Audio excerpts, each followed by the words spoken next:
L'Allemagne a énormément perdu après la Deuxième Guerre mondiale. Elle a gardé ses secteurs de spécialisation et a perfectionné les techniques qu'ils avaient. Les Allemands, ils n'ont pas vraiment inventé. Tout au contraire, une fois on parlait de l'industrie pharmaceutique allemande comme étant la pharmacie du monde. Die Apotheke der Welt. Elle n'existe plus, cette industrie. Elle est devenue absolument secondaire.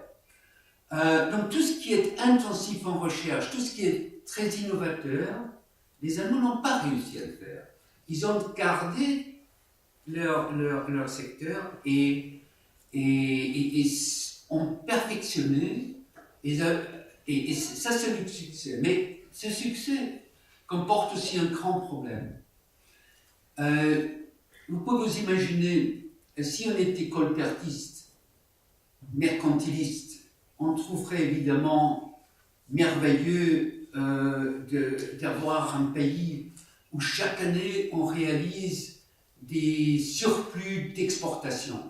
Et parfois, quand j'entends aussi des commentateurs français qui disent « Oh, les Allemands, ils ont toujours des surplus, c'est d'une grande qualité », pour moi, c'est la plus grande bêtise de la politique allemande.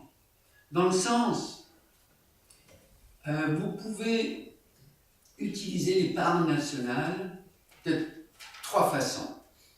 Par l'investissement domestique, par le financement du déficit de votre gouvernement ou par les investissements étrangers. Or, un surplus du compte courant, c'est l'investissement net à l'étranger. Vous pouvez vous imaginer, chaque année, consommer ou investir moins chez nous et donner plus de crédit au reste du monde, c'est pas vraiment intelligent. Les Américains, ils sont beaucoup plus intelligents que nous. Ils ont des déficits tout le temps. Comme nous, nous aimerions pouvoir nous endetter sans limite. On vivrait mieux. Sauf que les banques ne le font pas. Alors les Américains, ils peuvent le faire pendant assez longtemps. La Grèce a voulu le faire. Bon, elle a vu les limites à un certain moment. Mais les Allemands sont les plus imbéciles de tous. Ils prêtent tout le temps au lieu de vivre mieux. Et au lieu d'investir mieux. Puisque, vous l'avez souligné, ce n'est pas seulement le secteur public. Le ratio d'investissement, donc investissement par rapport au produit national, l'investissement national est de 12% en moyenne des dernières années. C'est extraordinairement peu pour se préparer à un futur. On dit que les Allemands sont des épargnants un peu exceptionnels. Pas du tout. En moyenne, les Français épargnent plus que les Allemands. Sur les 10 dernières années, les ménages français ont épargné 12% de leurs revenus, les Allemands 11%. Bon, la différence n'est pas énorme, mais au moins ça ne va pas dans le sens que les Allemands, ils économisent tellement. La différence, c'est que le secteur public absorbe moins de ressources, donc a moins désépargné qu'en France.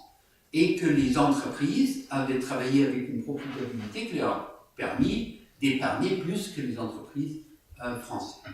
Mais sur le niveau national, l'épargne est plus ou moins le même. À très court terme, il se peut que l'évolution démographique a été positive pour l'Allemagne, mais certainement le coût est à payer à plus long terme. Donc, dans une vue de long terme, ce que peut-être pendant quelques années leur rendu un service leur rendra un problème absolument gigantesque. Certainement, l'État, qui s'est toujours endetté, il a fait un peu moins qu'en France. Au début des années 2000, la différence entre l'endettement du secteur public et le secteur des deux pays n'était pas énorme. Même, voilà, à un certain moment, c'était même l'Allemagne qui était plus endettée que la France. Mais entre-temps, avec la crise, évidemment, l'endettement de la France est plus important. L'attitude des des politiques par rapport à l'internationalisation et à la globalisation. Voilà, nous trouvons une différence. L'Allemagne a joué ce jeu de la globalisation parce qu'elle avait cette industrie très forte. Et comme l'industrie a évidemment une influence démesurée, puisqu'ils emploient encore presque 30% de tous les emplois sont dans l'industrie, donc c'est très difficile pour un gouvernement de changer ça. Le gouvernement est plus ou moins obligé de faire ce que l'industrie veut dans les grandes lignes de la politique, et pour cette raison-là, nous n'avons toujours pas pu éliminer notre déficit. Vous avez dit que l'Allemagne a bénéficié de cette crise du système monétaire européen, de l'euro, puisqu'elle a payé moins d'intérêts que... on ne peut pas dire si elle a eu des taux d'intérêt plus bas dans l'euro par rapport à une situation où elle n'aurait pas été dans l'euro. Puisque avant l'euro, l'Allemagne a toujours payé moins que les autres pays. Et que l'Italie, à la limite la France et certainement la Grèce et l'Espagne, le Portugal payent plus, je trouve que c'est normal. Ce n'est pas la même classe de risque. Ils payent une prime de risque.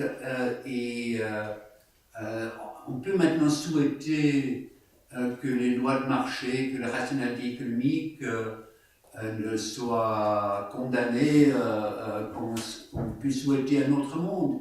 Enfin, dans la réalité, par exemple, je vais vous dire, j'ai acheté des titres grecs et j'ai perdu de l'argent, donc ça veut dire que les taux d'intérêt grecs ne m'ont pas compensé pour le risque que j'ai pris.